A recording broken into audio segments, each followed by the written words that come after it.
Обычно при простуде, после того, как вы сделали пищевую паузу 24 или 36 часов, естественно, лучше в этот период пить большое количество воды, желательно теплой воды, ну, в районе температуры тела 30-40 градусов.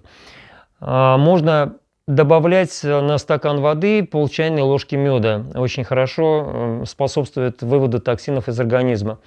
После того, как этот период закончился, и если температура спадает, и у вас появляются первые признаки аппетита, очень хорошо сделать себе салат метелка, так называемый. Это морковь, капуста, на терочке все это хорошо протерли, добавили туда лимонного сока, можно для вкуса добавить яблочко, можно добавить корневого сельдерея, очень получится классный салат, хорошо выводит токсины из организма. После этого вы почувствуете невероятный прилив бодрости и улучшение.